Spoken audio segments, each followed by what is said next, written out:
And the slides we're going to be going off of tonight, I just copied them up there for you. It's going to be called Art 228 Week 12 Character with Shape Layers. That is the not Premiere, that's the PowerPoint slides we're going off of tonight. Okay, so let's dive into it. But what you end up doing is having the various shapes you need and then parent them in the right order. And we're going to be going over it step by step. And any questions, just write them in the chat. I can see the chat in the background. Well, let's do the head last. We'll do the torso first. All right. So we're going to use a rounded rectangle for that. And we're going to want fills with no stroke. And remember, if you want to turn off the stroke, click the word stroke and then turn it off. And if you want to add fill, click the word fill. Then we'll go to a solid fill. And color is arbitrary. I'm just going to make mine blue. Why not? Green. We'll do green. Okay.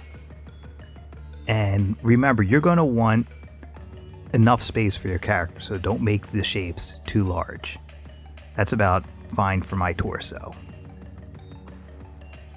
So I've got my rounded rectangle as the torso, and I'm going to label this torso as I go along so I don't get lost. You could just hit the enter key with the shape layer selected to rename it. There's the torso, and I'm going to deselect it, because remember, if you still have this selected and you draw a shape layer, then the shapes will be connected, and you don't want that. It's going to make it more complex as you're going along. And actually, now that I'm moving this, I'm going to put my anchor point down at the bottom middle, so that's roughly where it'd meet the hips. So we're going to want a different shape for each part of the body on its own layer for more animation possibilities. All right, now the hips, we're going to want the same size as the torso.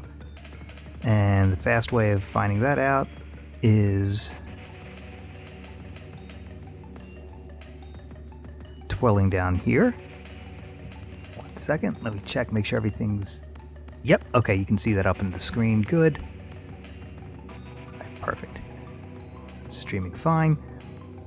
I'm going to change the width of this. Okay, 212. Let's just do 210. Nice even number. All right. So I know this is 210 wide. So that means my hips are going to need to be 210 wide. Oh, you know what? Let me see something. Okay, you know what? I'm going to actually get rid of this rounded rectangle. I'm going to put a circle instead. And I know it's got to be 212 wide already. That'll definitely look better than the rounded edges. So I'll do this and then move that up, sure, and get them where they line up. And then I'm going to put my anchor point in the center. And then I'll relabel that hips. And I'll put that behind the torso. Okay, excellent. Good. Now we're going to draw the arms. And here is a refresher for everybody. And I'm also going to put in something new at this point. Oh wait, people are still filing in, because I saw some more people join in. So good evening. Hope everyone's doing well. And as I said before, I problem solved all of my streaming software, so we're going to be starting at 6 on the nose for the rest of the semester. Okay, now this is a quick refresher on the 2 different styles I showed you already of animating shape layers for arms. So I got my pen tool.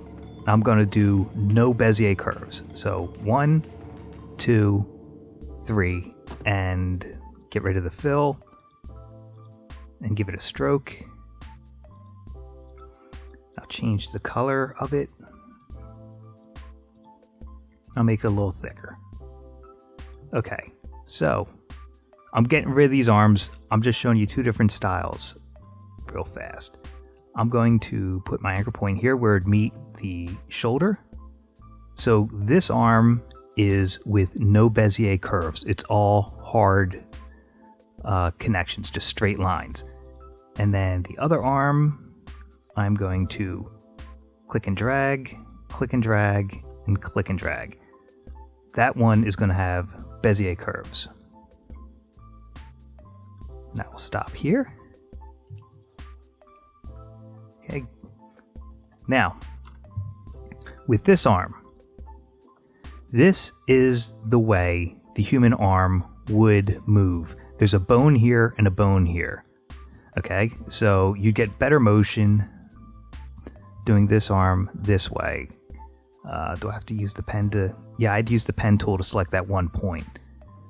And then I can use the arrow. So what I would do here is I twirl down to my shape layer, and then the path, click there, move forward, and then move that point. Oops. Move that point, and that would simulate, the arm bending. Now over here, this is a more cartoony approach to doing limbs, or if you don't have bones, like if you're doing worms or snakes or octopus or something like that. So for here, I'll move forward a little bit. Remember, you can move the anchor points as well as the Bezier curve handles. And you get that rubbery noodle-like animation. So you can move the path points and the Bezier curve handles. That's just a reminder. Now, this part is new, so pay attention. I'm going to delete both of these arms.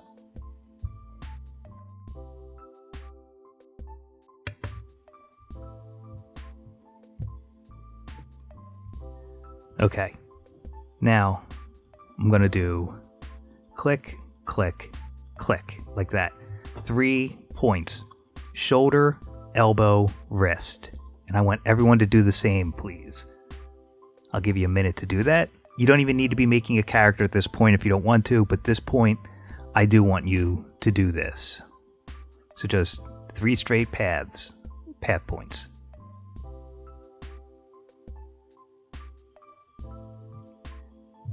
All right, and is everyone ready for this next part?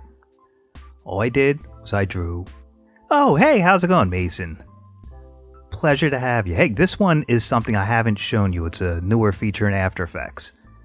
But I was just showing them the difference between animating straight points and curved points. But this one is new. Oh, I'm glad. I'm glad you're doing well and weathering the storm through all these tough times.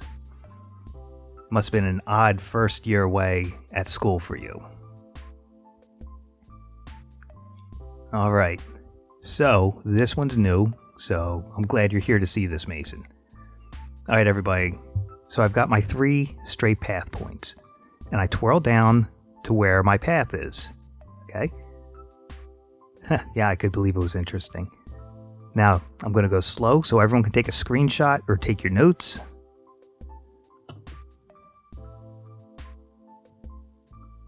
What you're going to do with your path selected, like I showed you with the stopwatch, you're going to go Window, Create Nulls from Paths. Okay, I'll leave that up for a moment so you could all see that.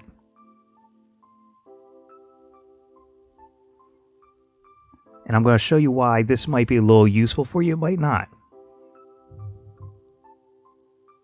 So that was Window, Create Nulls from Paths, and then this window pops up. Now the first one, points follow nulls. That's what we're going to use. That means these path points will be moved and animated by keyframing nulls. And I told you before, nulls are invisible placeholders. The middle button, nulls follow points. That would be you're animating the points and then the nulls follow that. That's not what we're going to do. And then I'm going to show you this last one differently. I want everyone to click the first one. Points follow nulls. And now you have 3 nulls right here. And you go, well, why are you showing me this when you already showed me those 2 ways of animating the arm? Well, I'm going to draw that same arm over here. Now I've got the same arm, but this one is not parented. If I want to animate this, so remember, always move your playhead. I'm going to have to twirl down here, go to my path, and click the stopwatch. So then I move my playhead, and let's say I want to have the wrist come down. I've got to hold down shift, then click on that one point, and then do that. I could accidentally click on some other paths I don't want, and it's a little clunky. You know, it's a bit too many steps. Now over here, if I want to do that same motion, it's this null right here.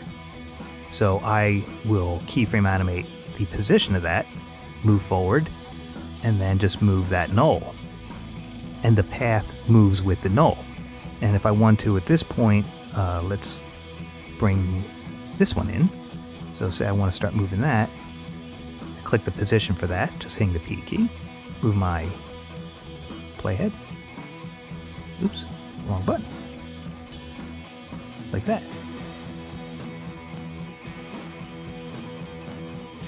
It's easier to move the path points, to move the nulls, than to move the path points.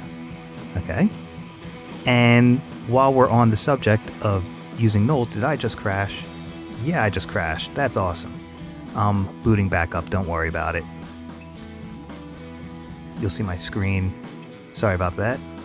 But did everybody get that first point with the nulls? And that's why you save frequently and you save often. Okay.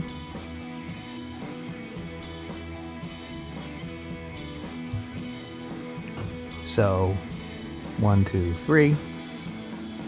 Got my paths.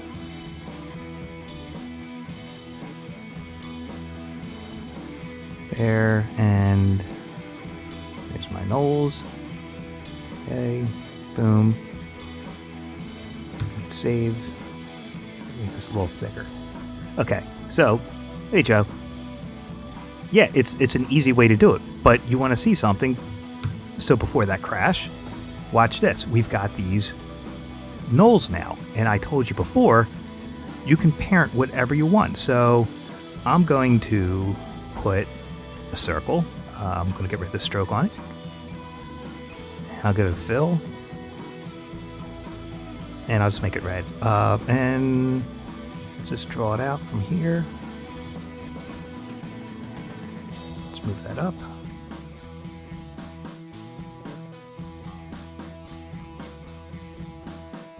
And I'll put this anchor point in the center. Okay, so check this out. You ready? Oh, I'm sorry to hear that. That's a shame. Alright, so I'm going to parent. First I got to figure out which null this is. Right here, this is null 3. So I can just pick whip this to null 3 and watch what happens. In addition to moving the path point, it's going to move what I parented to it as well. So if you do this and say like your art director comes by and he goes, you know what, I want to see a little bit more shapes here. Well, then you could just add those shapes and parent them to the nulls and they'll follow along with your animation. So this is one of the benefits of using this feature. Are there any questions on parenting? And do you all understand the concept of how these nulls are now moving the path points, because those path points are now parented to the nulls, and you could attach whatever you want to those nulls. So if I put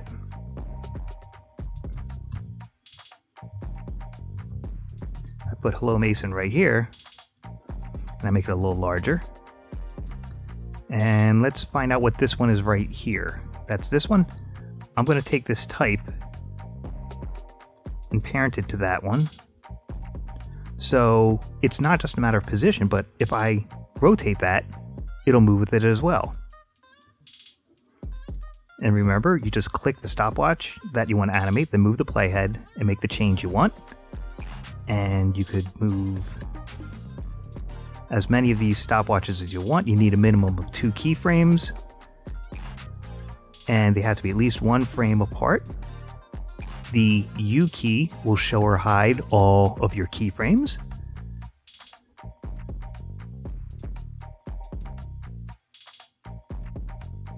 Oh boy, I've been hearing some issues of that. Hopefully, Mason, you feel that my class with you helped prepare you for that.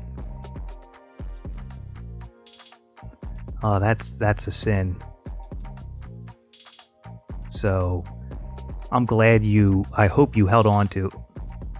Thank you very much. I appreciate that. So there you have it from a former student. And always, hopefully you still have them, but I always tell everyone, download my slides. They're yours. And make sure you remember my page so you can look at the supplementary tutorial videos, because I've told people again and again, it's like you're going to be asked to learn motion, and it's best to learn it here when you learn how to teach yourself. Thank you very much, Mason. So I'm going to click off here, and let's look at all the keyframes we did. Like such. And this one, yep. All right, so do that, boom, like that, and then we'll move this up like that. So I think this way might help some of you, but what you're going to have to realize is you'll have nulls for each part of your bends in your character. At least you see some of the benefits of working this way. That was what points, like the nulls, I'll tell you what. Here's the easiest way of finding out. So I'm going to move here, and I'm going to save. Drop down my resolution. That's probably why I crashed. I'm going to make a curvy path. I'm going to click fill to get rid of it, like that. I'm going to click stroke. All right. Before I show you this next one, are there any questions on the first part? Oh, and Mason, I put up a new tutorial this year about like the basics of After Effects. That might help them out for those people who don't have the foundation I already laid out with you in this class this semester. All right, so we'll show you that again in a second. We're gonna go right here to the path. So again, with the path selected, I'm gonna go Window, Create Nulls from Paths. Leave that up for a second for everyone to see. All right, now the first one we did points follow nulls. That's why the points on the arm bend followed the nulls. Okay. Now the second one, nulls follow points. It would do the opposite. When I move these path points, the nulls would move. But you saw how that can get a little hairy when, clicking, unclicking, having more of them selected than you wanted to. I like doing points follow nulls. That for me is the way I like working. Now this one is the other one I'm going to show you. Trace path. So this first one was points follow nulls. This bottom one, I'm going to click trace path. Okay, and I'm going to hit save. See the null animating along it, and it's on a loop. So I'm going to go right here, and I'm going to put a star right here where the null is. Like that.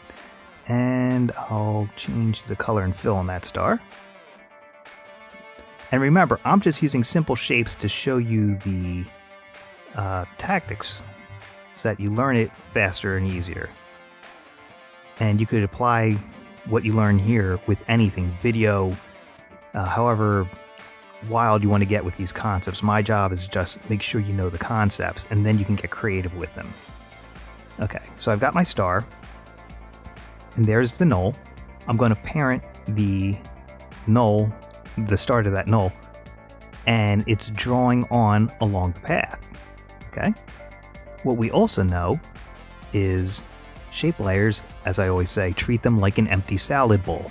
So I'm going to go add trim paths, and this is the start over here. This is where I clicked first, and this is the end. So I'm going to be animating the end of this point. Oh, wait, sorry, that was the star layer I clicked on. This is the shape I want. So I'll put my trim paths here, like such, and we're going to animate the end of that.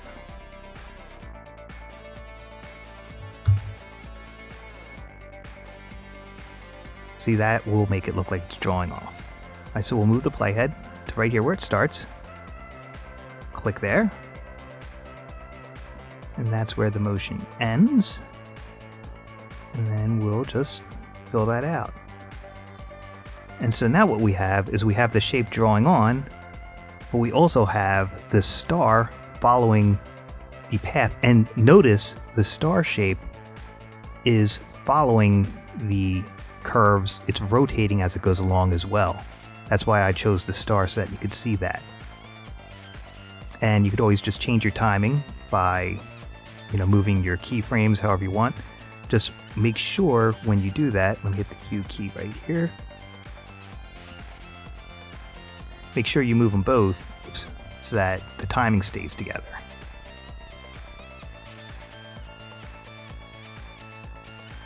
Like that.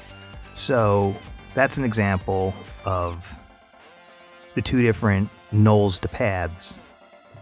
And so if you want to do some like schematic or some conspiracy theorist type animation, or someone traveling from one land to another, this bottom one is a fast, fun way of doing it, and the top one helps with character rigging. So I'm going to hit save. Alright, and since I crashed, I get to start all over again. But that was the new thing I wanted to show you with the path points, how you're not just tied down to just animating those points anymore. So I'm going to make this, what's the width on this? Let's do 210 again so I can remember it. Alright, there we go. Good. And I'm going to put my anchor for the torso. Remember, always move the anchor point before your keyframe, because the anchor point drives all your animation. Hitting enter to name the layer, torso. So now I'm going to make my hips again. This is why you save frequently, save often. I have no one to blame but myself. And I'm going to make this 210 as well, so it's the same width. Go put my anchor point at the center.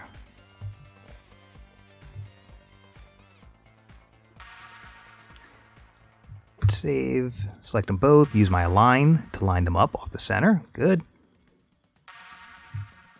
Snap them up here, make the hips a different color just so you can see what's going on. And I'll put them below the torso.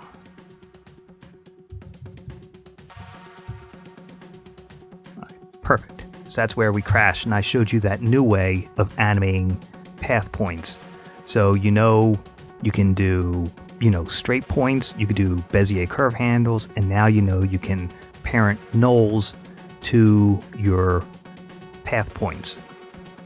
I'm going to do Bezier curves for the arms, nice wobbly, noodly arms, and normally you wouldn't do that, but I'm doing this on purpose to show you how this technique works and the power behind it.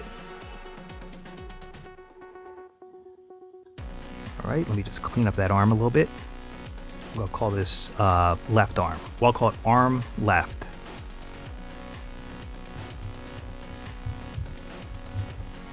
Now, when you're working with files,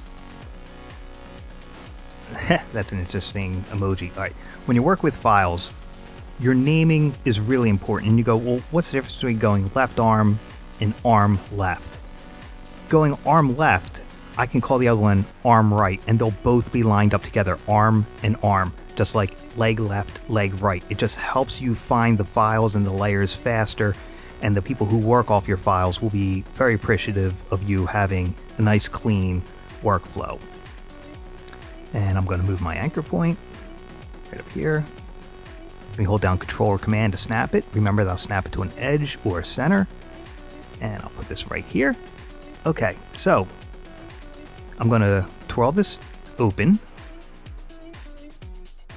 And this first shape.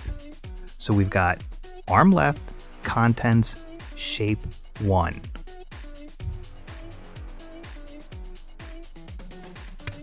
Does everyone see shape 1 all right?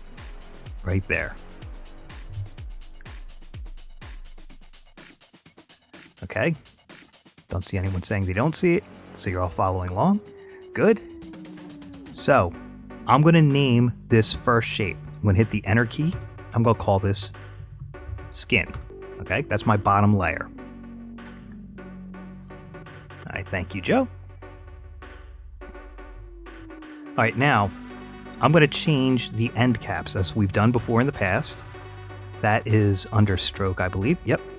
That's line cap. I'm going to make it a round cap. And the miter join, I'm going to make it a round join. So now I've got round edges at each one. When you're doing your characters, round edges look good because you don't want to have, I'll show you. If I put a square here, I go like this.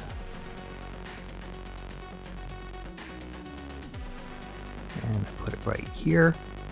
And I'm going to set the anchor point for it.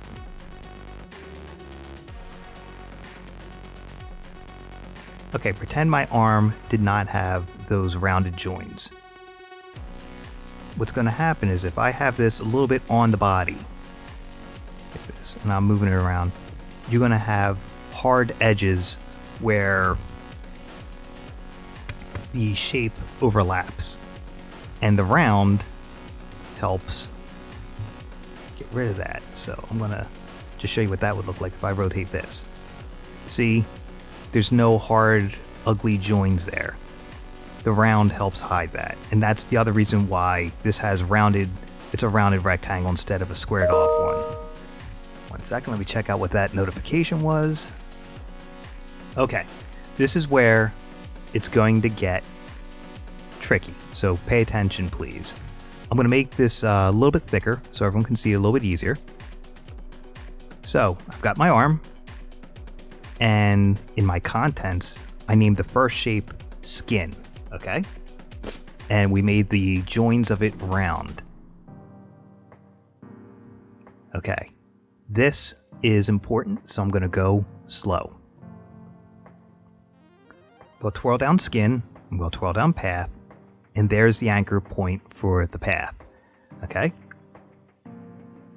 And this is what's going to drive everything I show you moving forward. So if you don't get this point, let me know and I'll go over it until you get it. We're going to put a keyframe here at this path, and when we make duplicates of it, we're going to parent everything to that with an expression.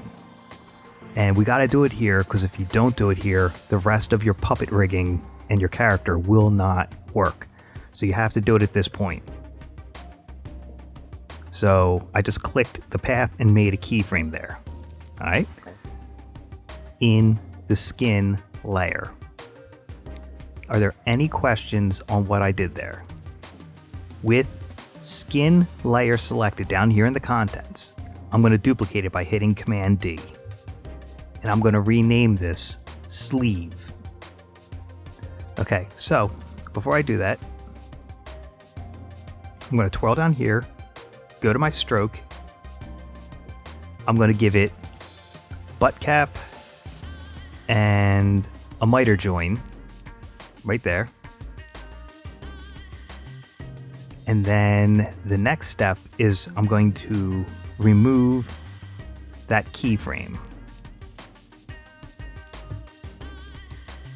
So that keyframe is only in the original it was duplicated off of. Are there any questions off of that part? I just changed the way the joins are and I turned off the keyframe at that one part. You can see I've got hard lines for what the sleeves are going to be. Okay. So I'm going to name this sleeve.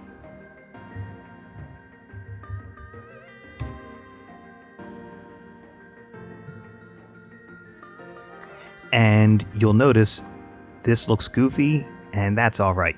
And this is an easy fix.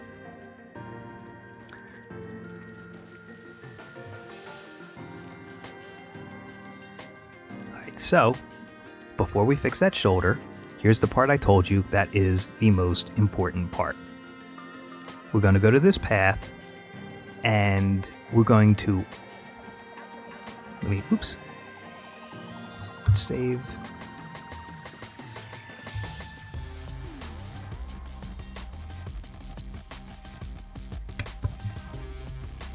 Okay, so the skin, which is the original layer, has a keyframe in it. The duplicate layer, I turned off that keyframe. I'm going to Alt or Option click on there to get my expression. I'm going to pick whip to this path. That's the original. And what that means is with this path right here, when I move it, it will change the way the layer that's parented to it moves with it. They'll move together. And I'll show you what I mean by that. I've got the sleeve pick whipped right here at the path. It's pick whipped to this path with that expression. And I'm going to want this to be a shorter sleeve. So for the sleeve, I'm going to select the sleeve layer, go to my add, and add a trim path. And what this trim path will do is I can shorten the sleeve to whatever length I want. So if I want long sleeves, I want all the way down there. You could have it stop at the shoulder. You could have it be short sleeves. I'm going to stop at about the elbow with this trim point. 1 second, looking at the chat. Hey, good to see you too, Carmen. Okay, excellent. And this is a new slide deck that's in the chapter 12, week 12 folder. It's called like character rigging. It's called week 12 character with shape layers. And I'm showing how to parent together a character. But did you see the last part where I parented I used an expression to parent the duplicate layer? So I put this trim path to change the length of the sleeve. And here's where I'm going to show you something. Here's where you know if it's working or not. Right here, I'm going to animate this path for the original layer, the skin. And I'm going to click here. I'm going to move this here. And I'm going to move this out there. Look what happens. The sleeve animates with it because I parented it at the beginning of that. Yeah, good. And you're going to have this up online tomorrow to follow along with as well. So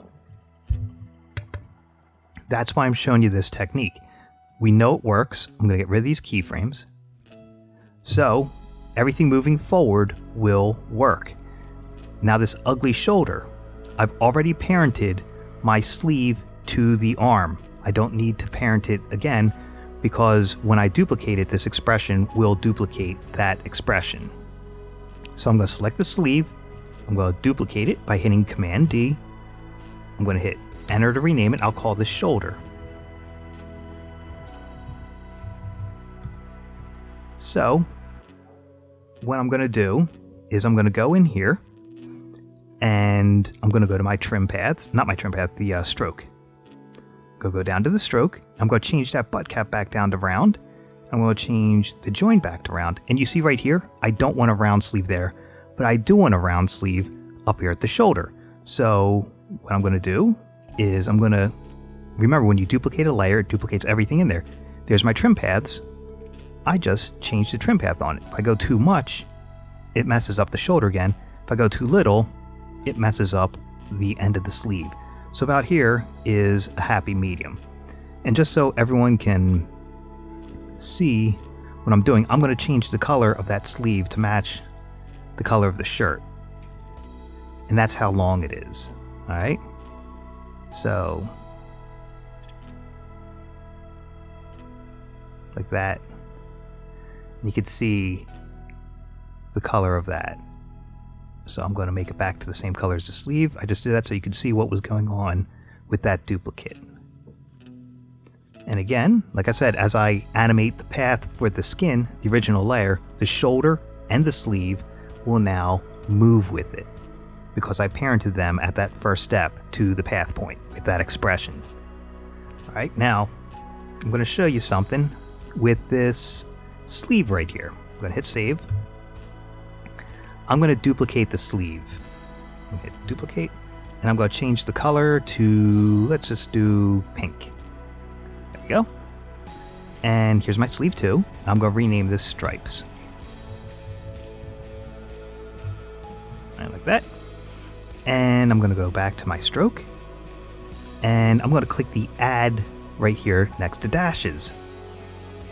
And I can offset, move them up and down, and I can adjust the number of dashes to be whatever I want. And that's a way of adding a little bit of detail to your character right there. Now I want to try something different here. I've not done this before. I'm just experimenting. This is all brand new right here. I'm just making it up as I go along. I'm going to go and try a gradient fill on the sleeve and just see what happens, just for the fun of it. So I'm going to twirl that down. Here's the start point and the end point. Okay, I can see what's going to happen here is, you click these and you drag them to adjust the start of that. So I'm going to get rid of that. I don't like that. And again, just showing you how all this works. I go back to my skin, zoom in, move the playhead, add a new keyframe, and then I can just move this frame as I want. And you see the stripes move with it, and the shoulder moves with it as well.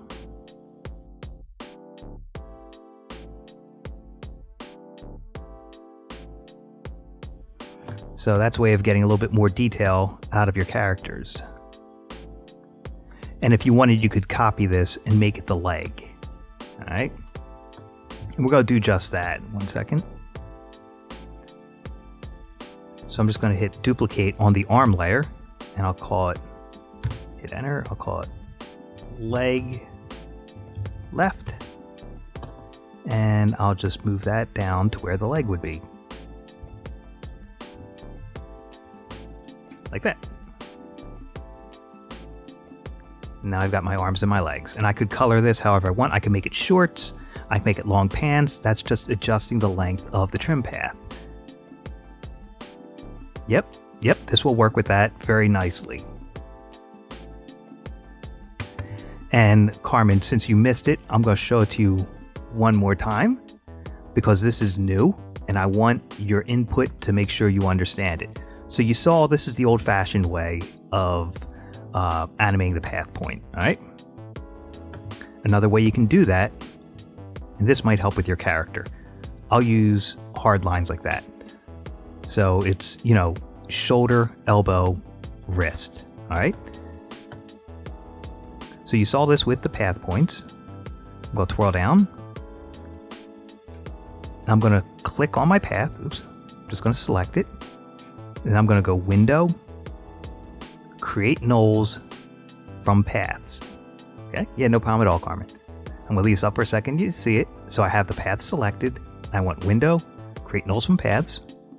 Now, the first one, this is what you're going to want. Points follow nulls. And what that means is we can use nulls to move these points rather than clicking on them and zooming in, zooming out. So I want that points follow nulls. And I close this window, and there are now nulls, and these path points are parented to those nulls. So I could name them however I want. Like this one right here, we know it's the wrist, so I hit enter to name it, and I'll call it wrist. This one right here is the elbow. Right there, yep, so I'll call that one elbow. Oops, don't want that.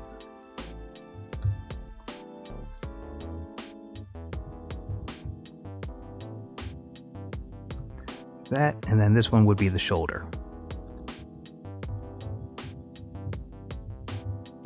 Like that. So, watch the wrist. I'm going to click the position for that, move forward, and move it up. And look at that, the path is moving with it because it's parented to the null. And now go to my elbow, and let's see what happens if I rotate this. Let's find out. We'll see if it looks like the arm's bending at the elbow. Nope. See that? That's not responding to it, but if I parented something else to it, that would work. So I'm just going to do a position for that. Now move forward. See, that's how you make that look, and then that will be that. And then you can move the shoulder however you want with the position for that. Like such. So you might find it easier to use these nulls and label them to move around parts of your character. Points to a separate null manually. Are you able to parent individual points to a separate null manually? Okay, I'm going to do something theoretical. Like, I've not tested this out before. So let me hit save. I'll go into a new thing here. Oops, sorry, wrong one. Right there.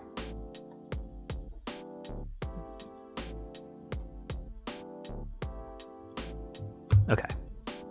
So, I'm going to do 4 points. 1, 2, 3, 4.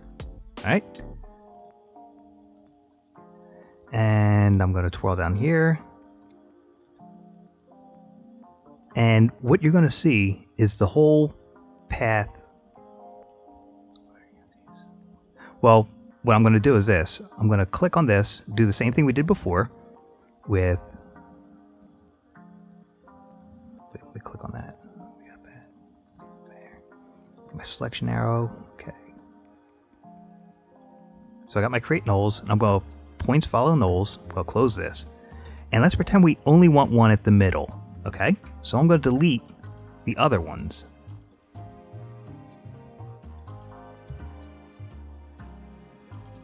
And then that way, you can select which nulls you want to keep and which ones you don't, if you don't want, all of them moving. That will help limit your number of layers. So that's one way of doing it. That answer your question, Mason?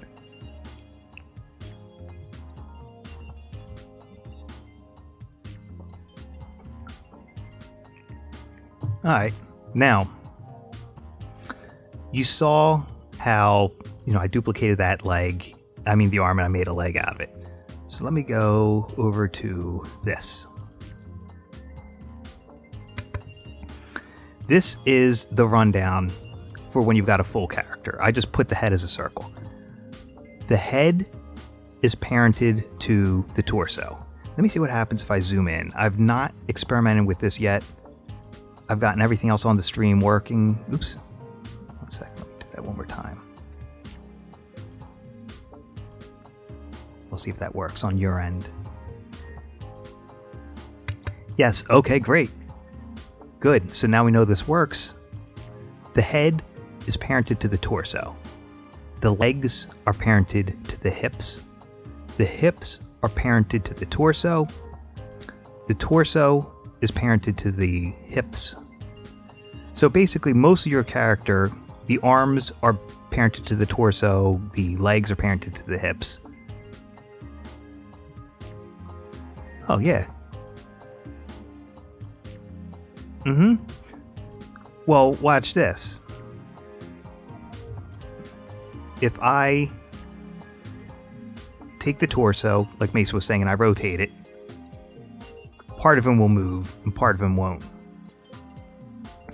But if I move the torso, all the layers parented to it move together. So what this means is my hips need to be parented to the torso. I'm not going to parent the torso to anything. I'm going to parent... See, this was set up wrong. Okay, so now we got it.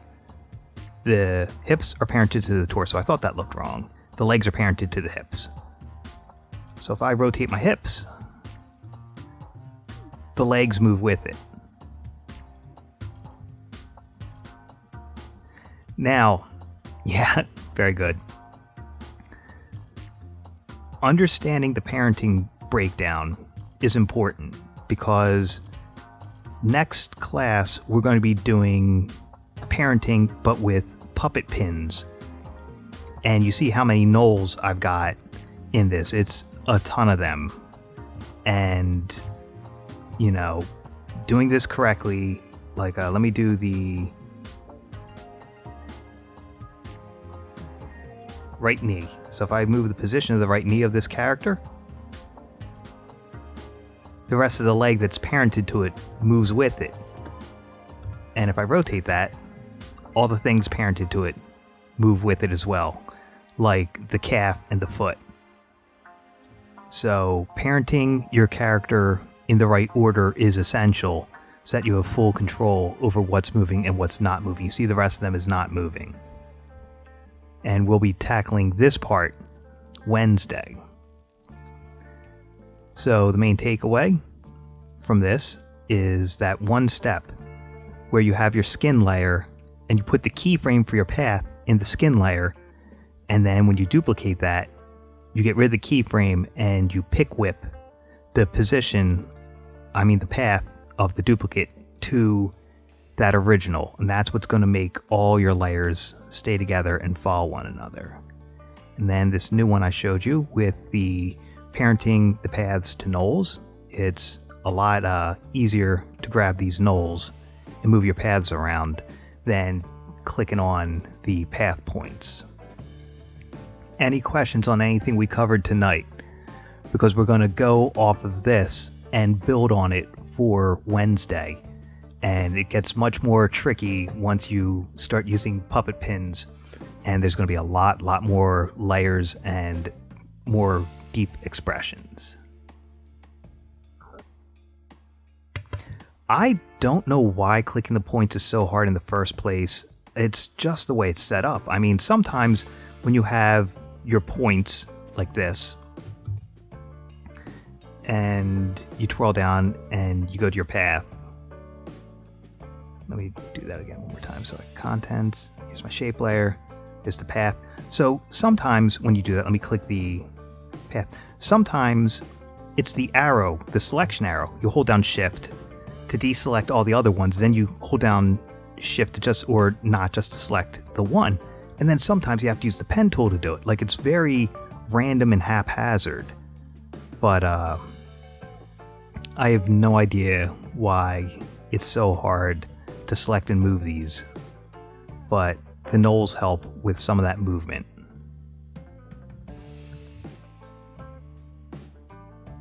Yes, you do think they would make it easier than that. I agree. They're just meanies. That's really the only answer for it. Alright, now let me start looking at some of the student stuff that I downloaded. I already started talking with Rachel about her storyboard.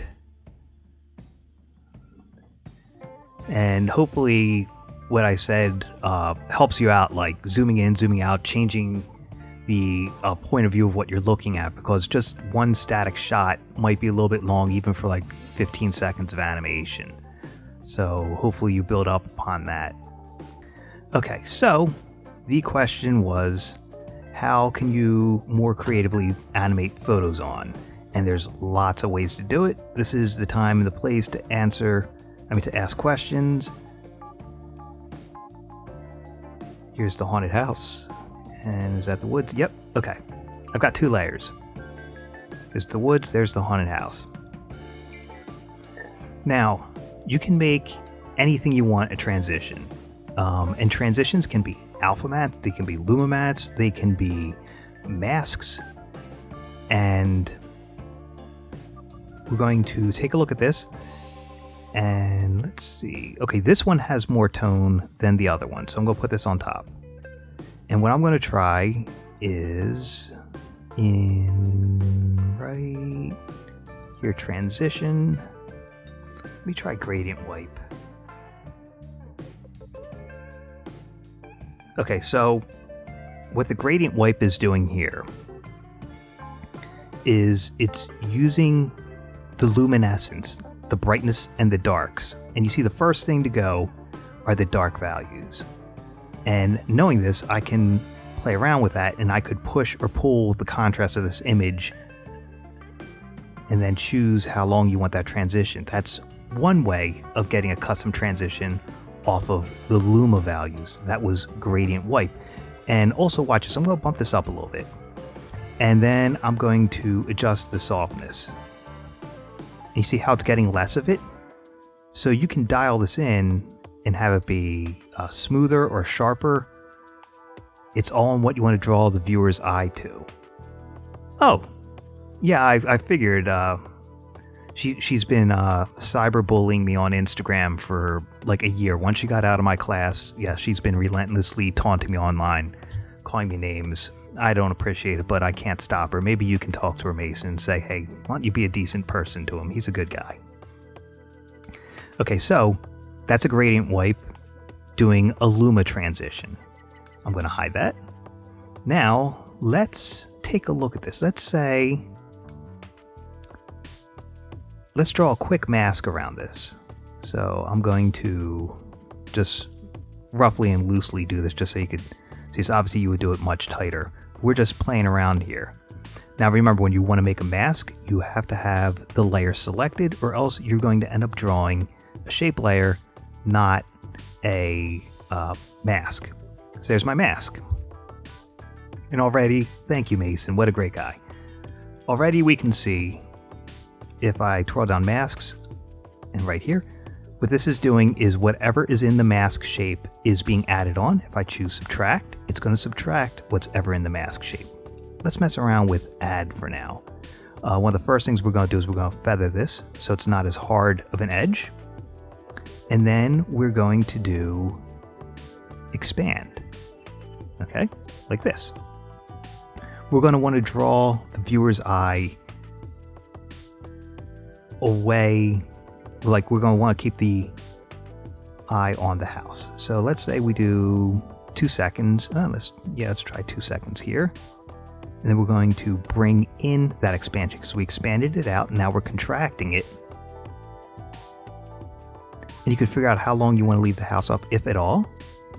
And then if you go in the opposite direction, you're going to get rid of it. So we expanded it, then we brought it down, and now we're going negative to get rid of it.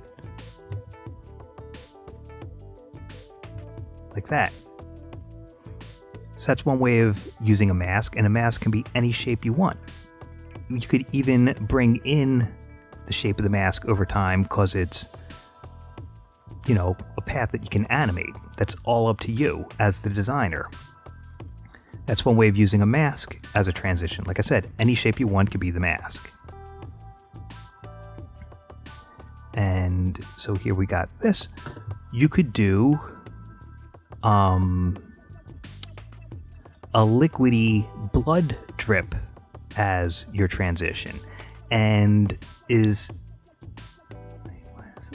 why does a duck have feathers? I'm gonna say I don't know.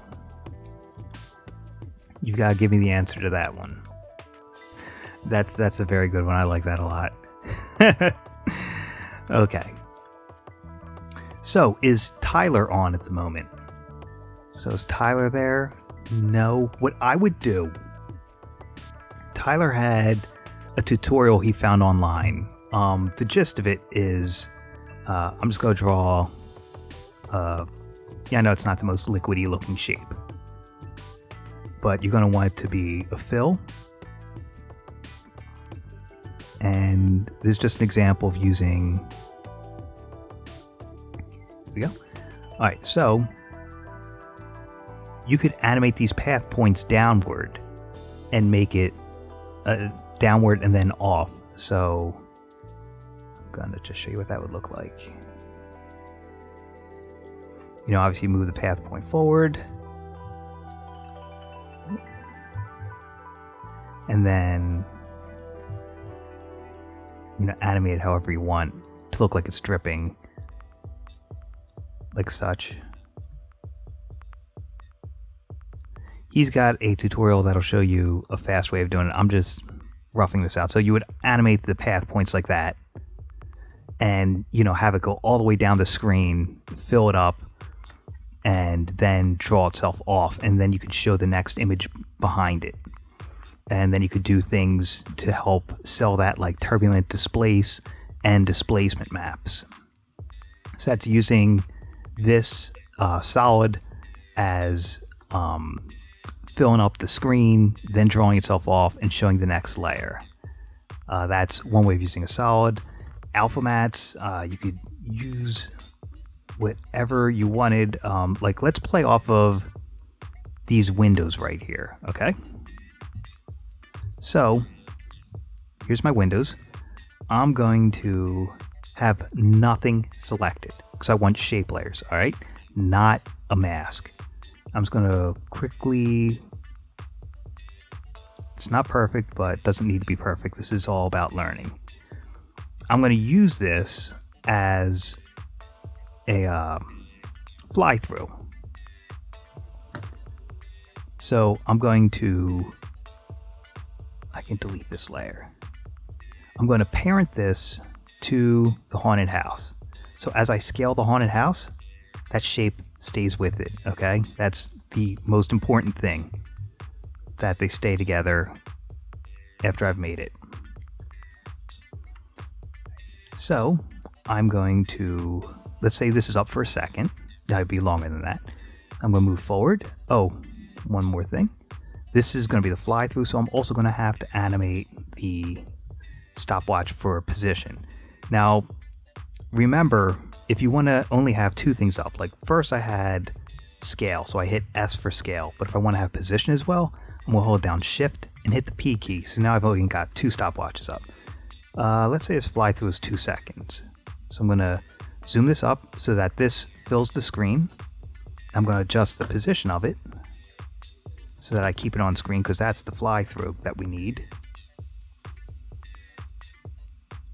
Like such. And I'm going to fix the scale of it a bit more, and then adjust the position of it until we're fully through the shape and it's covered the screen.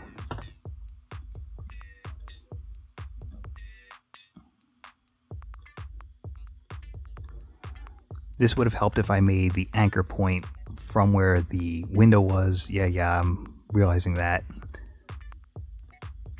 But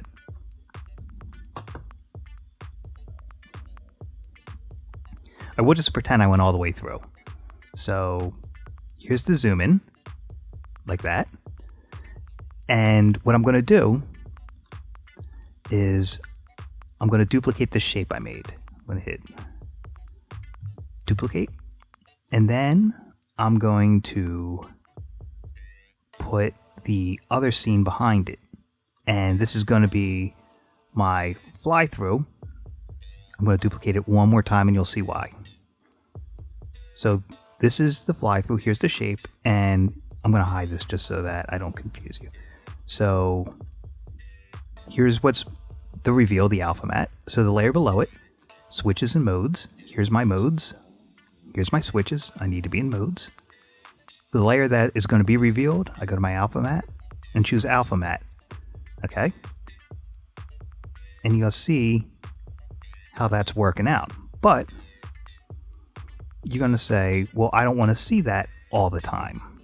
That's why I duplicated that fly through one more time. And what you would do here is adjust the transparency over time for when you want to see through that window. Like that. That's why I duplicate it one more time. And what I would probably do is I would probably take this and have it be showing the inside that you normally saw. Fly backwards. What it looked like beforehand. What that window looked like. And what I would do if I needed to do that, I would duplicate it one more time. And I'd get that haunted house. Duplicate that. Put it under that duplicate.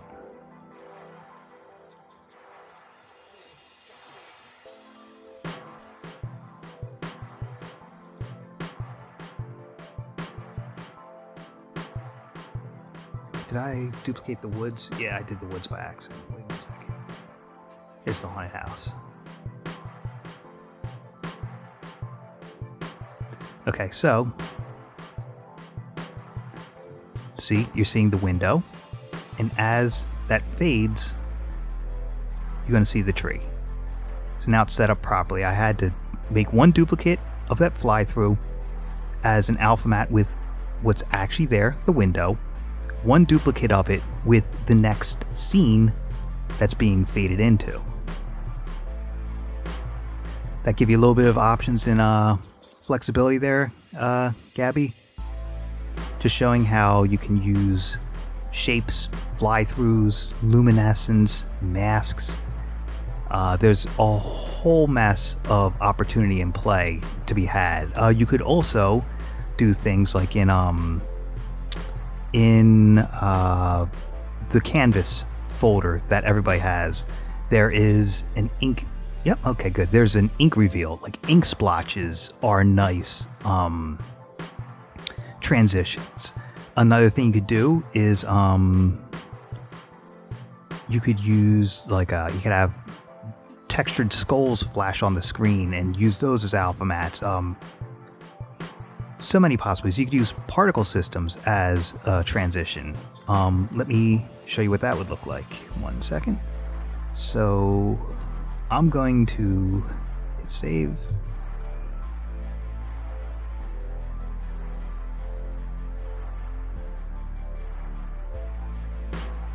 Okay, so I've got the haunted house and I've got the woods, the two photos.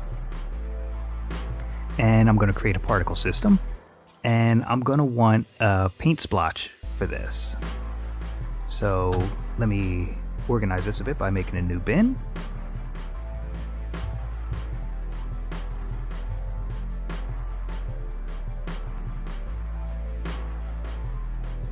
That.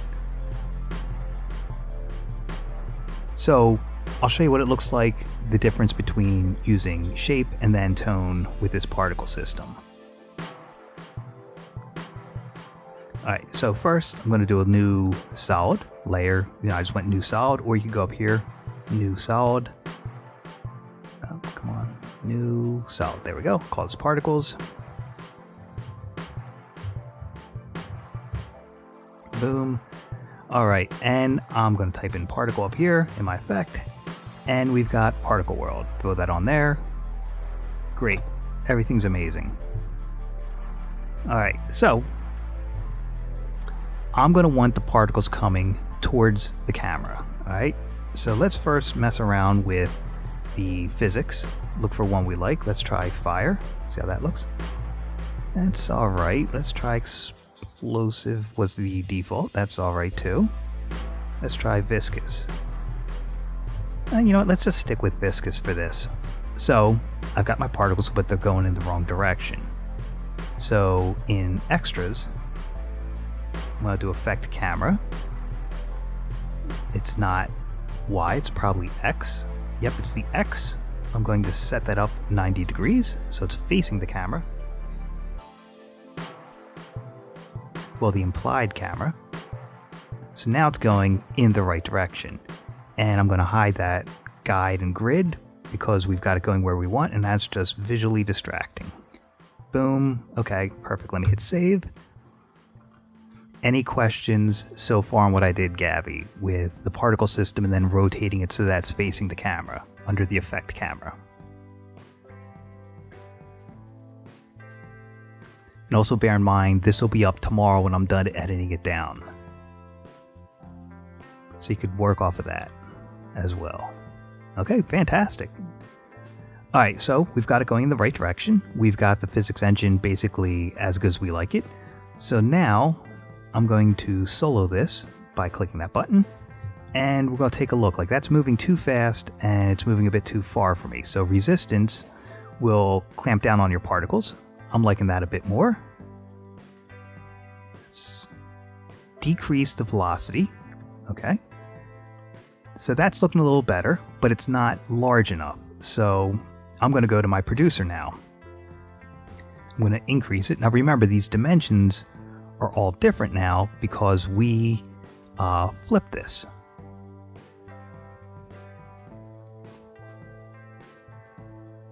Okay, so that's looking pretty decent. Now we're going to, let's make these live longer because it's going to be a transition. So there we go. They're living a little longer. Let's have a little bit more being born. All right. So we've roughly got an idea for the motion. Now we're going to do a custom particle. So I'm going to go into my particle, and oops-a-daisy, no one corrected me. I'm going to hit save. Now remember, when you're doing custom particles, you want to be about 200 or 300 by 300. So I'm going to do 200 by 300 because the smaller particle will render faster and it doesn't need to be colossal. And I want it to be the the length of the full animation, just so I've got more to play with. And like a clown, I did this in the wrong direction. I want it to be 300 by, I'll do 300 by 300. Works for me. Now I'll get those two paint splotches. And we'll do the solid black one first. Put it right here. And let me scale this down so it completely fits inside the particle. Turn off the alpha right there so we can see a little bit better. And you can see right here, the bounding box, it's completely inside the canvas, which is great. This is perfect. All right. If I wanted, I could animate this particle. I'm not going to, but I could, and that'd give it a little bit more life. So we've got that first one. I'm going to call this black paint.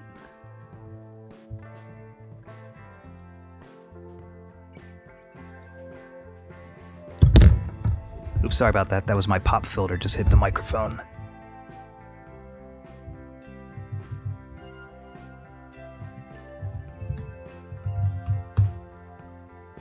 Okay, great. There we go. So I need to put the black paint pre-comp, hide it.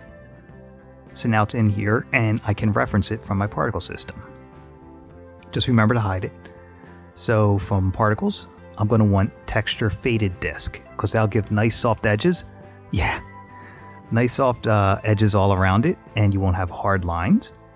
And remember, if you change the birth and life color to white, it'll keep the color of the original artwork.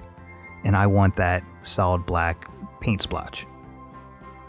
All right, and let's make it larger so we can see it. Oh, so we got the texture faded disk. Now we twirl down texture and we go to black paint.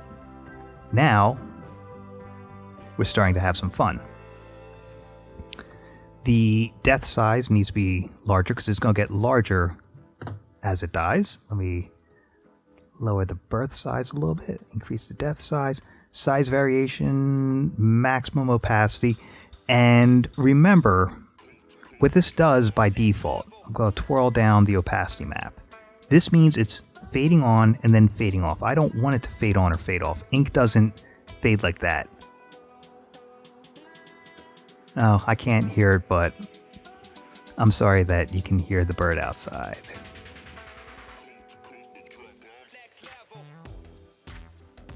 Such. All right, this is moving a bit too much in Z space for my liking, so I'm gonna get rid of that in Z completely. And there we go, we've got a nice oozing black solid. Okay, so I'll stop it right here, and to do that I do Alt and then not the bracket next to the P, the one after that, the one that's pointing to the right, not the left, and that trims my out point of that layer, because we don't need those extra particles. So I'm going to put this above there and use the particles as an alpha matte, like such. And then you've got a very stylish transition. Very in tune with your theme. Let me move that down.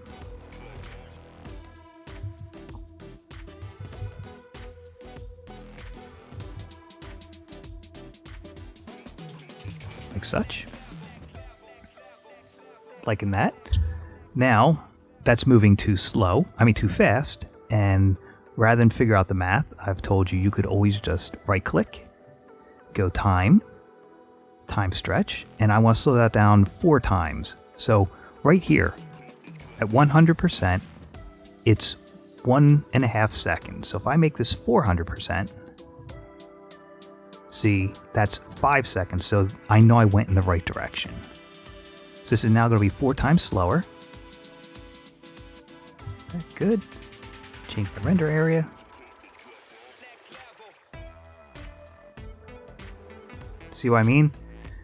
That, and like I said, I didn't make this perfect work, but you got the idea. That's what doing solid black will look like with that particle system, okay? So I'm going to hit save. Now, what I'm going to do is I'm going to get another one. I'm going to call this color paint. Okay. And throw the color paint in there. Let's see, where's that at?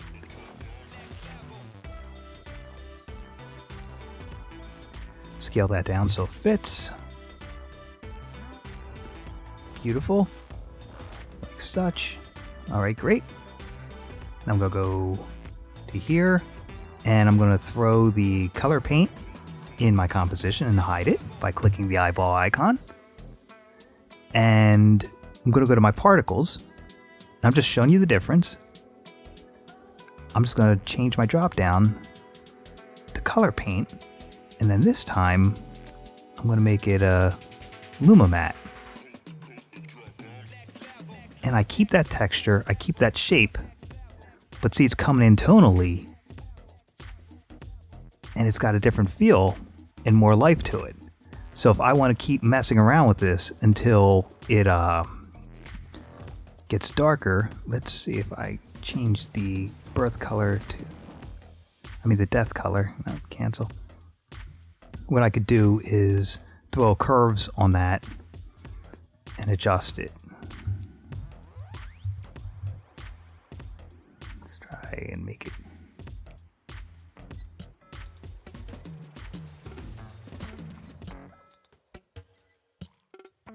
Okay, so that's using the same thing in 2 different ways. I used a particle system, one with a solid black particle, a custom particle, to create an alpha matte transition, and then I used a tonal particle, the custom particle, to make a Luma Matte transition.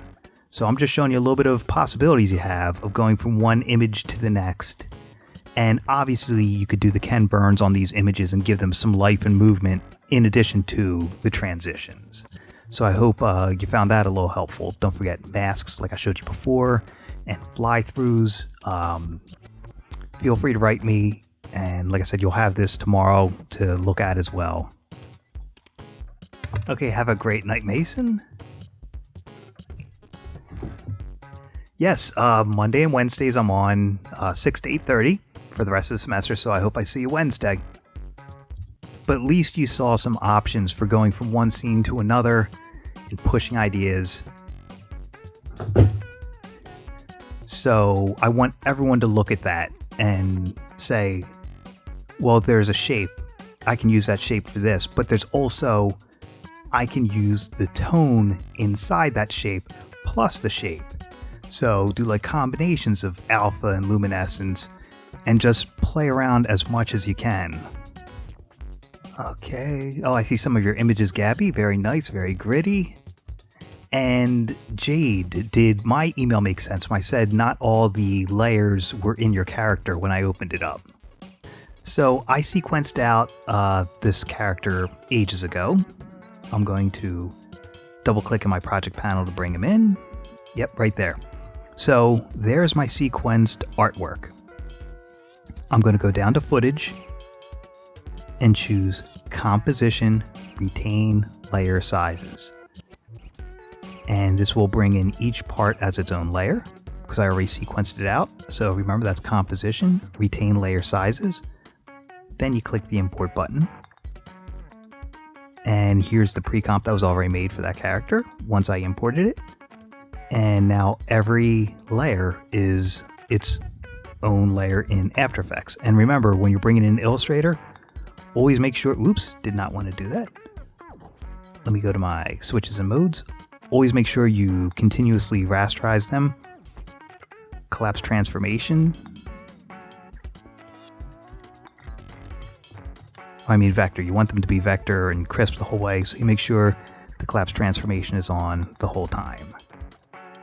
And that's how I brought mine in. And so what you would do is that file that I brought in, the Illustrator file I showed you, let me see. That was right here in downloads.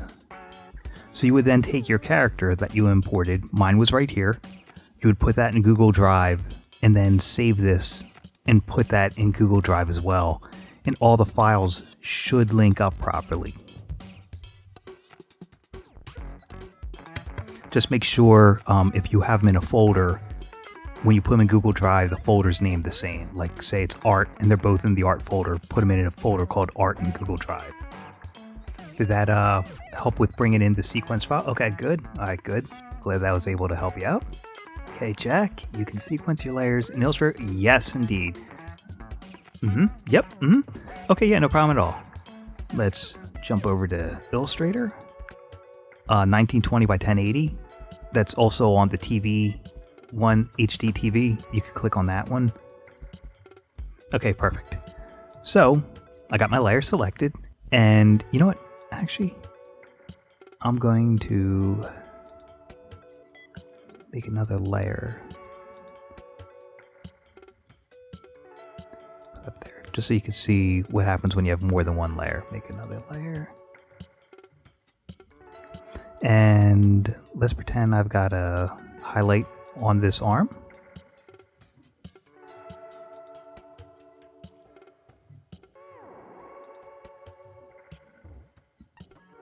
Okay, perfect. So, oh, okay, interesting. Thank you. So, I've got the main layer selected, and I click my little hamburger up at the top right, and I choose Release Layers to Sequence. Not Release Layers to Build, Release Layers to Sequence. And what I then do is I select all these layers, and I drag them out of that layer. I'll put them up at the top, and I delete the now empty layer. And I'm going to rename these. I'll call this red body, blue arm, and green head.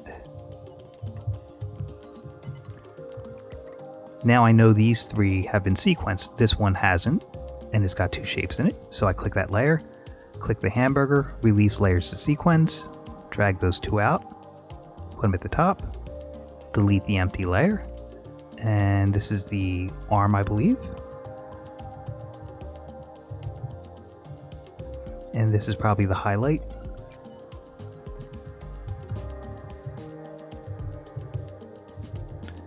And this is the last layer, the text. So, whoops, I click that layer, hit the hamburger, release layers to sequence, put that at the top, get rid of the old one, and I'll call this text.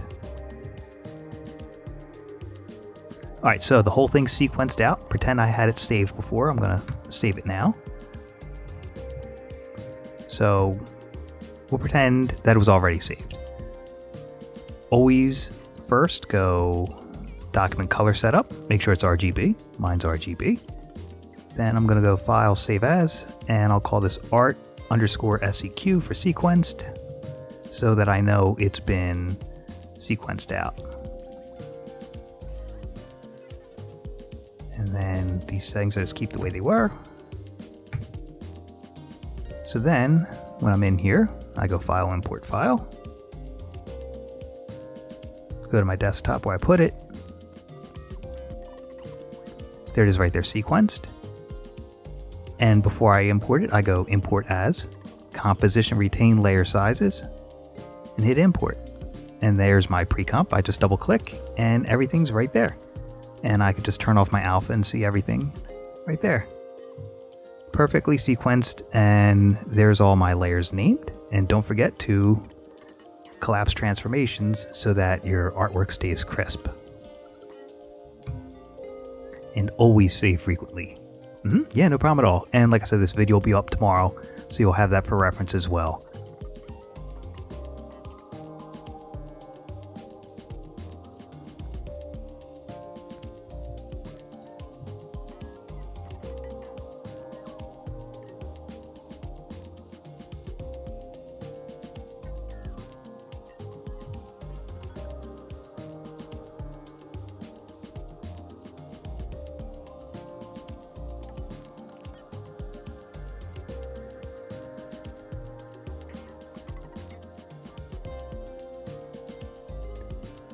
So what I just did there,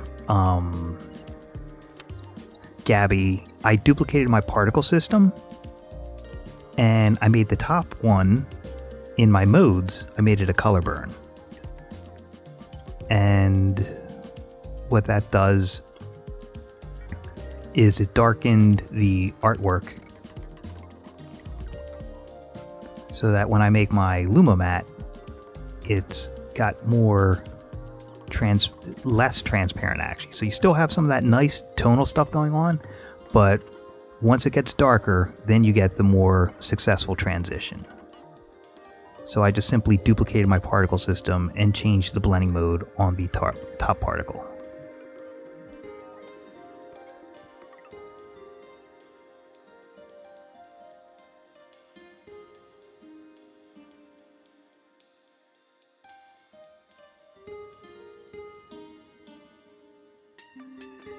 And if you wanted to be really slick, you could have multiple shapes coming in at different times for your transition.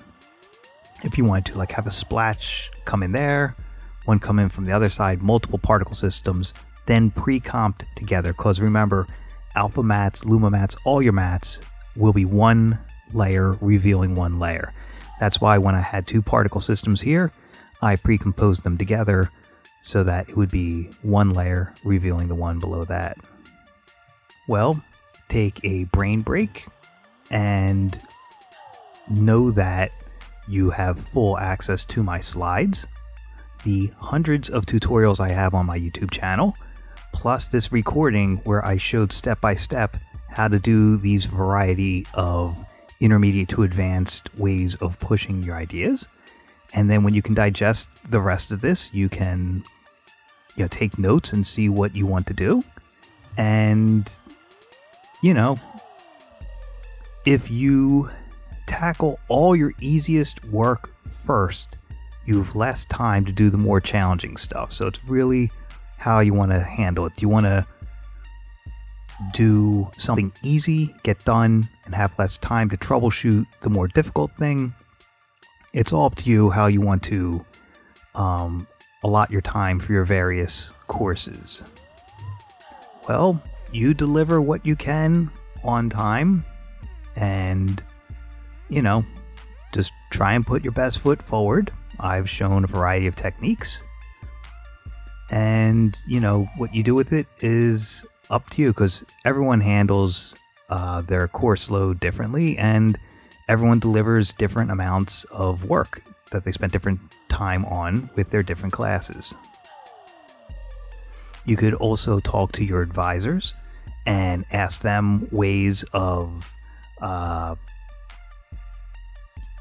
organizing your various projects and helping you prioritize things based upon deadline, volume of work, things of that nature.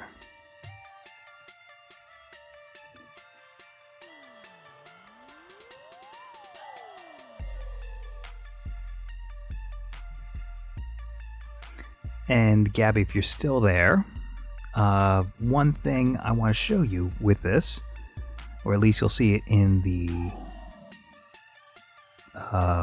follow video, you'll notice we're scaling up with this window. So what I would do is make sure the image below, let's pretend this is at 100%. You're going to want to start this image below at less, like let's say 90%, so that you're scaling into it along with the window movement. So let's find, is this the one that is being revealed? Nope. It is. Is it this one right here? Nope. It's probably this one right here. This is the final tree reveal, and this is where my motion stops. So I'm going to get right here. So right here I'll add a scale, and I'll go back a little bit. And you notice that you can't see the full scene through the trees. That's fine. I'm going to start right about here, add a keyframe, and I'm going to scale down a little bit. So that as you zoom in, it's moving with it. So you get that zoom in feel. Like I said before, it's all on how much detail and attention you want to push with your animations.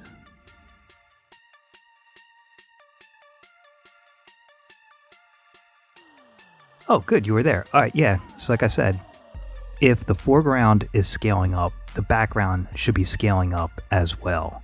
So, like I said, you don't see the full scene in what I just did, so I didn't have to worry about it being too small, like not filling the screen as I fly through. Some things are being hidden, you know, it's all in what you want to do. And again, like I've just been demonstrating here, you know, you just get an idea and you just keep playing around and pushing it and experimenting, and that's how you stumble upon things. You know, just watching this several times, I was like, oh, I should scale up the tree while it's moving in. You know, and then I'd say, all right, now I will select all those keyframes, ease them, adjust the velocity of them. You know, I should have done that first, but, you know, I was showing the technique.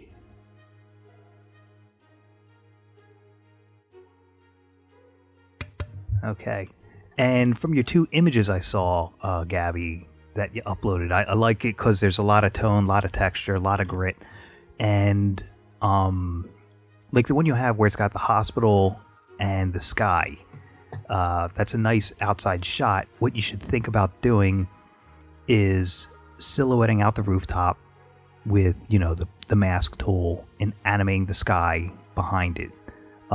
Little things like that will not only add some depth to your shot, especially if you're doing parallax, if you have them on 3D space, but it'll also make it far more interesting. Now, you do remember making layers 2.5D and doing parallax.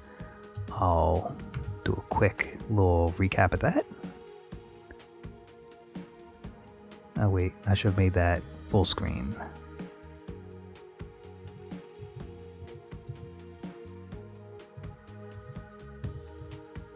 Okay.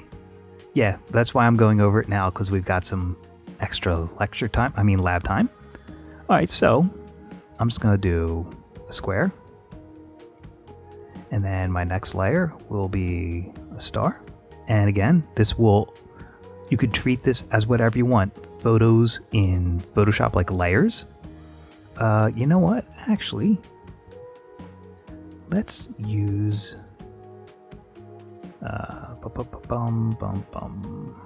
let me go here, there, nope. Oh, do I have to log back in? I am not logging back in with that double authenticator and all that stuff. Oh, let me cancel. Okay, so I'll import all of those photos. I've got the house, the sky, the midground tree, the foreground trees. 4 images. So we'll put the sky at the bottom. Then the house will go above it. Let's move that down a bit. Like such, okay. Then the midground tree above that. And then the foreground trees.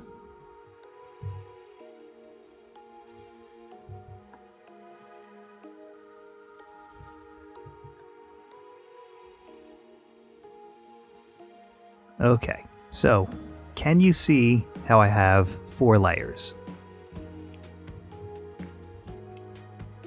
Okay, let me zoom in.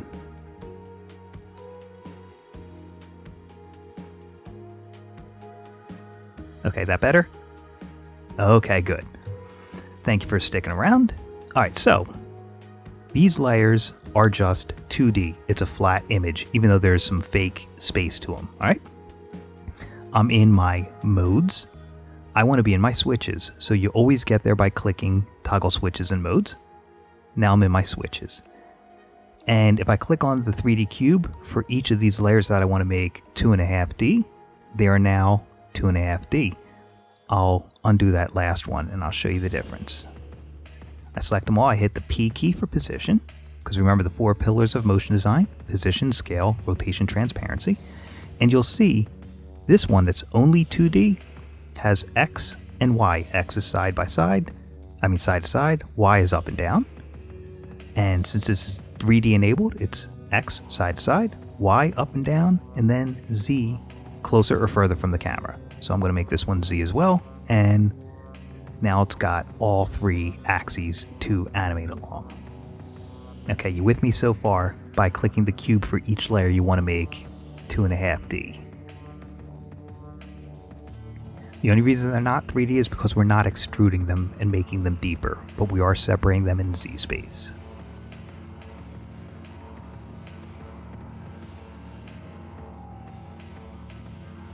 Okay, you good? Alright, good. I'm going to zoom out. Now, what makes Parallax work is having a camera in your scene. So you can go Layer, New, Camera. And remember, the wider the lens, the more distortion you'll get when you get close up, which might work. So let's try a 15mm lens, and we'll hit OK. So now we've got our camera and our 4 layers. You good?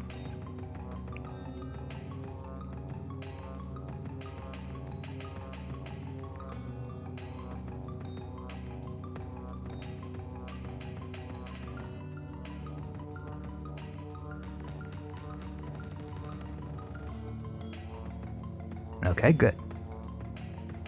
So, for Parallax to work, these have to be very far apart in Z space. The further apart, the better the parallax you're going to get. So I'm going to select every layer and hit the P key. Now, the foregroundmost image is, well, we'll put the sky back first. There's the sky, and here's Z, the last digit, right there. And I see that going in a positive direction moves it away from the camera.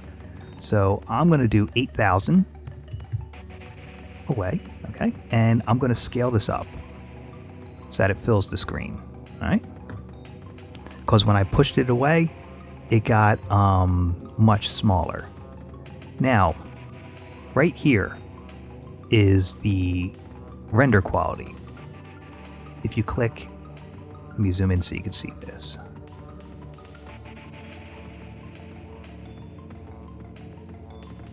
Okay, great.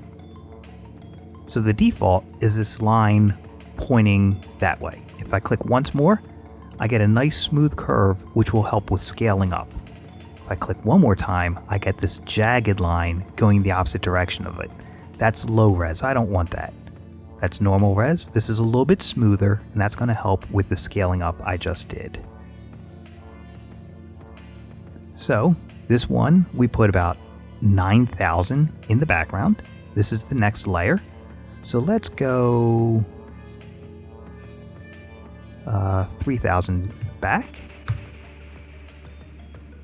Let's hide these top two. There's my house. See, it got really small because we scaled it.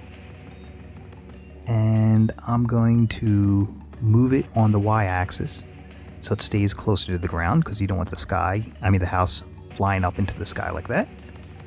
So there's the night sky behind it. There's the house. Here's the tree in the foreground, and this tree is 3,000 in front of this because it's at 0. So it's 0, 3,000, and about 9,000. Let's go and bring this a little closer towards the camera. And then we'll change its position. Move it over there a little bit so we get a nice fly through with these leaves. It's little details like that, like occlusion. Things that block the lens as the camera's pushing through a scene that add a little bit of life to it. You know, sometimes it adds depth to the shot. So we went minus 2,000, so now I'm going to go minus 5,000 for the foreground. Okay, and that's so far behind the camera we cannot see it. Okay, so I'm going to zoom in so that you can see my Z space. See minus 5,000, minus 200. Oh, wait, so let's do minus 2,000. Minus 2,000, 3,000, positive 3,000, and then almost 9,000. Okay, so they're spread out on the Z axis. Okay, you with me so far?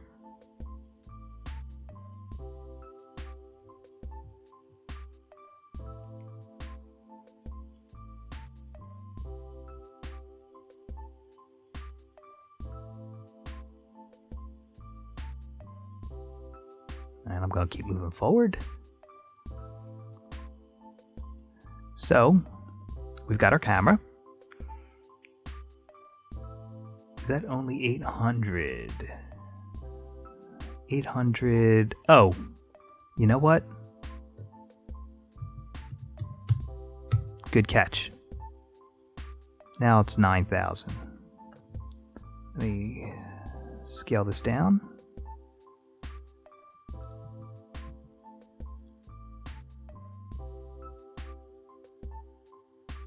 Good. Like that. All right, excellent. And let me move it up a little bit on the Y. Very good catch. Tree.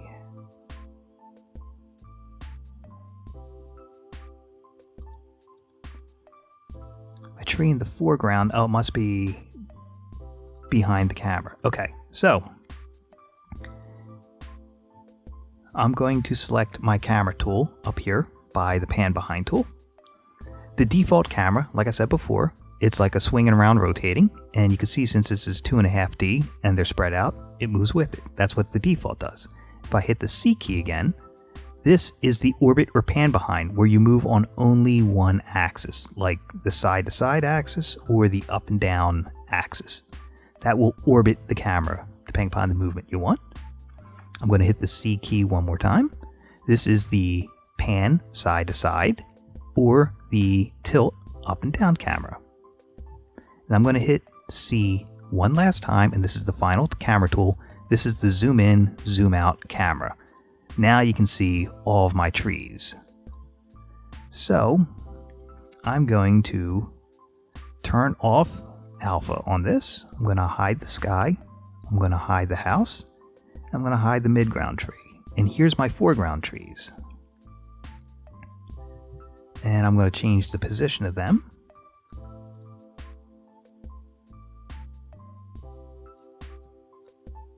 Move them up a little bit. Let's scale them out a little bit so that they fill the screen. Lovely. And I'll move them up a little bit more. Perfect. Now I'll do the tree in the midground.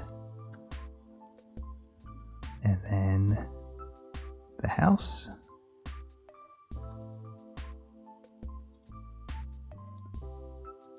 Yeah, see the tree in the midground now is floating up in the sky. We don't want that. Let's move that down. And we'll move it over here a little bit. Good. So that's 3 layers fixed. And then finally the sky. Let's scale this up a little bit so it fills the screen. Good. And we'll move it up.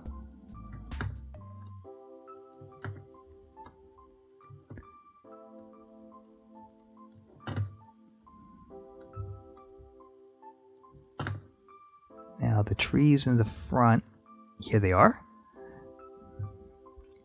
Good. Okay, so I've got everything stepped out in Z space, and my camera, what I'm going to do is I'm going to transform I'm going to Let's check the zoom. Yep, it's the zoom we're going to be doing. So I'm going to keyframe animate my zoom and my position. And I'm going to move forward. Let's say we do 4 seconds. And I'm going to zoom through.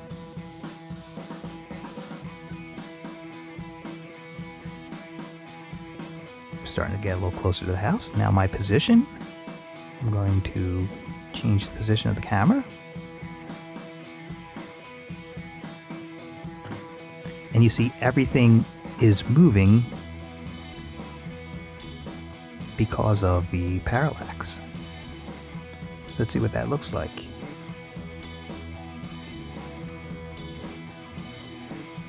So this tree right here in the midground, once you move your camera around, it's really just a matter of playing around now. So here's my midground tree. So let's fix, oops, that's the house. Here's the midground tree. That was down too low. And these trees in the foreground, let us... I'm going to color them red just so that you can see them. Okay? Just because they blend into the background so much.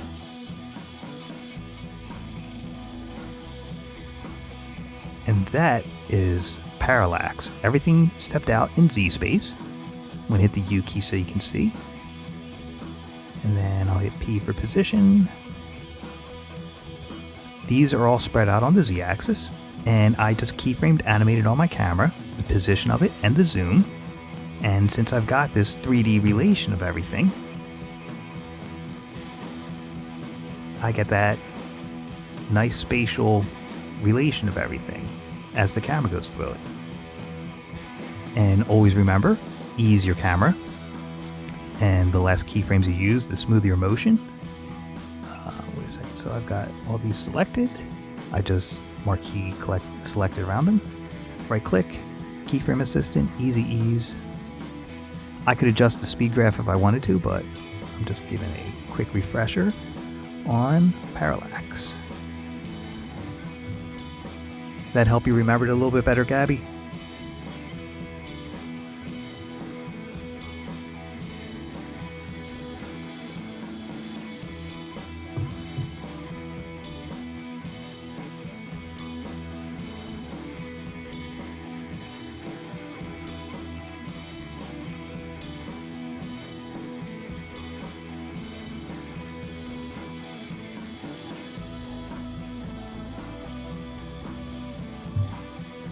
Okay, good. Glad to be of help. So I'm going to change the color of those trees now. Let's see what happens when they look. Yep.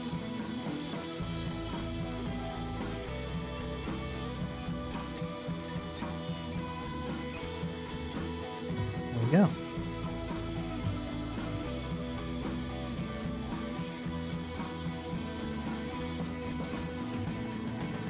That's why I'm saying, even though it's a bunch of still images, pushing them apart in Z space just adds so much more interest to this.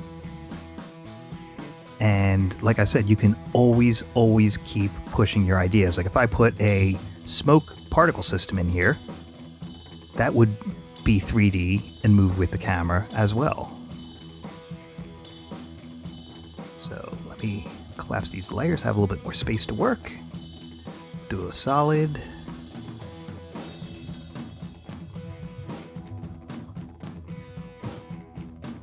And then throw my particles on there.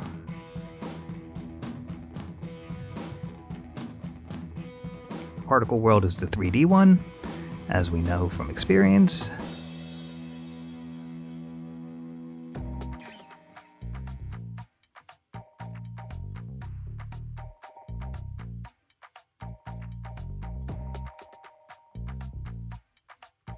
I'm going to try this one just for the fun of it, because that's what After Effects is all about. It's literally just seeing what works, what doesn't work. And I know there's too much gravity, so I'm going to have less of that so that the particles aren't being pulled down. I'm definitely going to want a larger radius in X, and in Z, because we're moving through Z space. And I'm going to want a custom particle for this of that cloud. Let's see if I can find it pretty easily.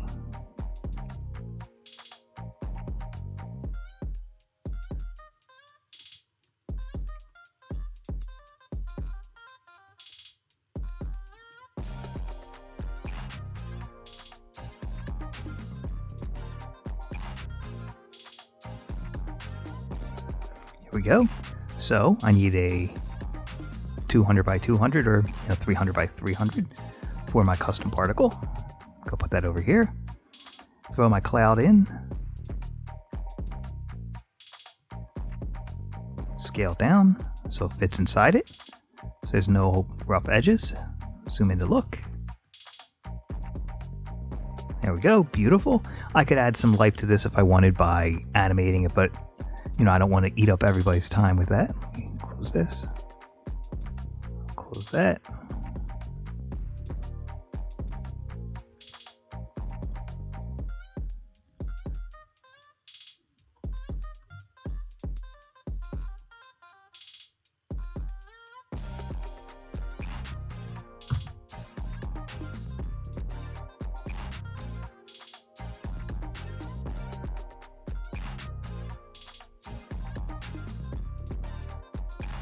Here we go.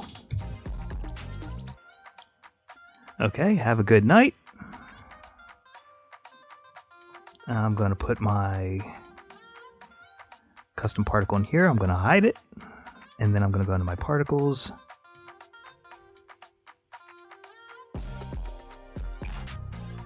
And right down here, we're going to want a texture faded disk, so there's no hard edges in the particle.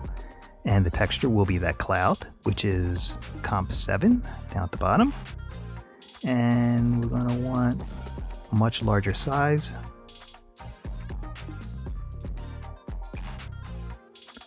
And remember, changing the birth and death color to white will make it the color of the particle.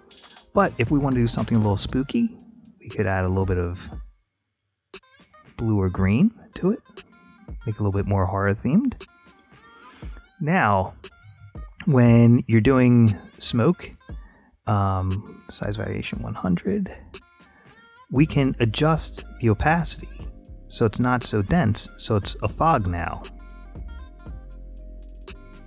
And then I'm going to fix the resistance, increase that.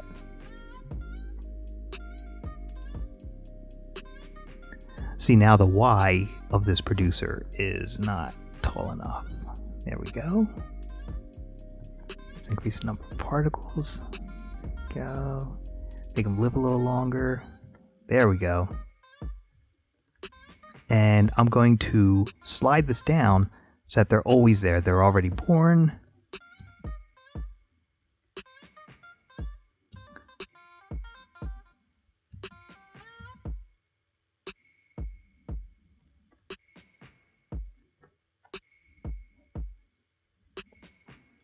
And I can even lower the opacity of this layer a little bit, or give it a blending mode if I wanted. Let's try it with a blending mode.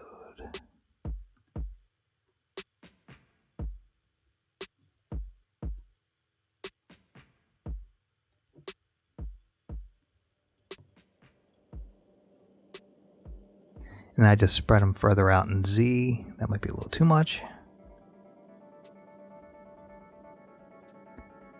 And that just pushes the scene a little bit further, adding a little bit of volume to it. And if you say, oh, that's too few, because I spread them out more, then you just add some more particles to it. So, like I said, keep in touch. I'll see everyone Wednesday. And email me when you have questions and concerns, and I will field all those, especially if you've got your files on Google Drive, for me to access and look over your keyframing and help you troubleshoot that way as well. And always don't forget to go edit, purge all memory and disk cache when you're done working, and that'll free up space on your computer. And because every frame you render saves an image to your desktop, so you do not want to fill up your computer with just rendered frames. You know, working at a lower resolution will help when you're previewing your animations, so you can test out your work faster.